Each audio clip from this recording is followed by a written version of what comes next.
नमस्कार दोस्तों, JP stenography YouTube channel पर आपका स्वागत है। यह डिक्टेशन 85 वर्ड पर मिनट का डिक्टेशन होगा, जो कि लीगल डिक्टेशन रहेगा। इसका पीडीएफ आपको टेलीग्राम ग्रुप में मिल जाएगा, जिसका लिंक डिस्क्रिप्शन मौजूद है। आप वहां से जाके डाउनलोड कर सकते हैं, साथ ही टेलीग्राम ग्रुप भी ज्वाइन कर सकते हैं। Ready, start. आरोप लगाया गया था कि अभियुक्त व्यक्तियों ने शिकायतकर्ता और उसकी पत्नी के घर लौटने के दौरान सार्वजनिक स्थान पर उन पर हमला किया और दुर्व्यवहार किया, लेकिन हमले और दुर्व्यवहार के अभियोजन मामले को साबित करने के लिए किसी अन्य सार्वजनिक गवाह का हवाला नहीं दिया गया है। इसलिए यह स्पष्ट रूप से गलत निहितार्थ का मामला है। इस तरह की दलीलों के आधार पर श्री पांडे ने तर्क दिया कि विशिष्ट न्यायालय द्वारा दंड प्रक्रिया संहिता की धारा 319 के तहत शक्तियों का प्रयोग मनमाना है और यह कि उच्च न्यायालय ने अपीलीय अधिकार क्षेत्र के प्रयोग में ऐसे आदेश में हस्तक्षेप नहीं करने में कानून के साथ साथ तथ्यों पर भी त्रुटि की है। इस प्रकार उन्होंने 1 जून 2022 को उच्च न्यायालय द्वारा पुष्टि किए जाने के बाद से विशिष्ट न्यायालय के 16 अक्टूबर 2021 के आदेश को रद्द करने का अनुरोध किया। अपील का विरोध करते हुए उत्तर प्रदेश राज्य का प्रतिनिधित्व करने वाले विद्वान वरिष्ठ अधिवक्ता श्री सिंह ने तर्क दिया कि किसी व्यक्ति को आरोपी के साथ मुकदमा चलाने के लिए बुलाने से संबंधित कानून अब एकीकृत नहीं हैं।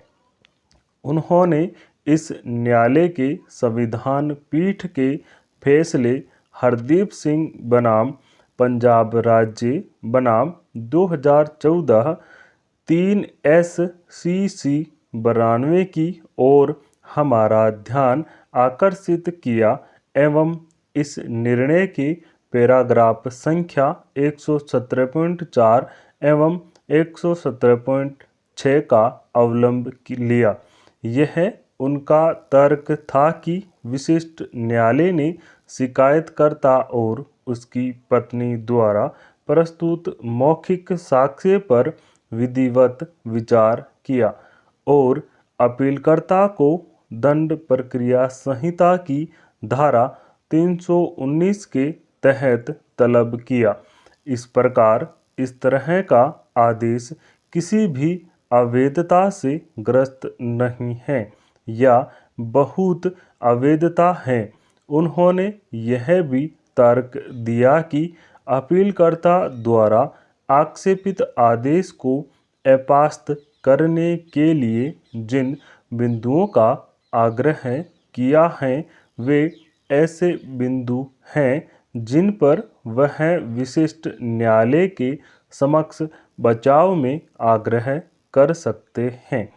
उनके अनुसार विशिष्ट न्यायालय के समन आदेश की पुष्टि करने वाले उच्च न्यायालय के आक्षेपित आदेश में किसी भी हस्तक्षेप की आवश्यकता नहीं है और इस प्रकार उन्होंने अनुरोध किया कि अपील को खारिज किया जाए। हमने पक्षों को सुना है और रिकॉर्ड पर उपस्थित दस्तावेजों का अवलोकन किया है।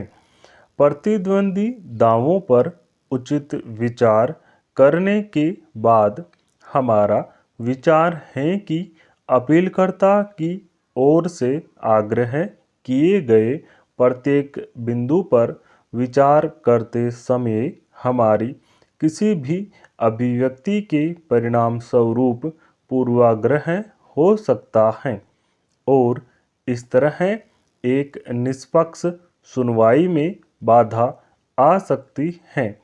इसलिए एक सतर्क दृष्टिकोण अपनाते हुए हम अपने विचार को केवल इस प्रश्न तक सीमित रखने का प्रस्ताव करते हैं कि क्या शिकायतकर्ता और उसकी पत्नी द्वारा अपने बयानों को दर्ज करने के दौरान प्रस्तुत किए गए साक्ष्य ने विशिष्ट न्यायालय को आदेश देने के लिए उचित ठहराया।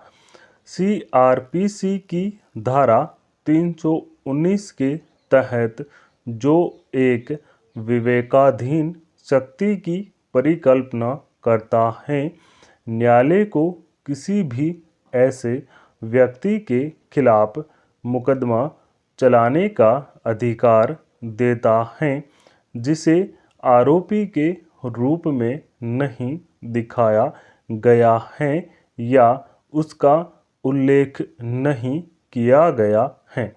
स्टॉप।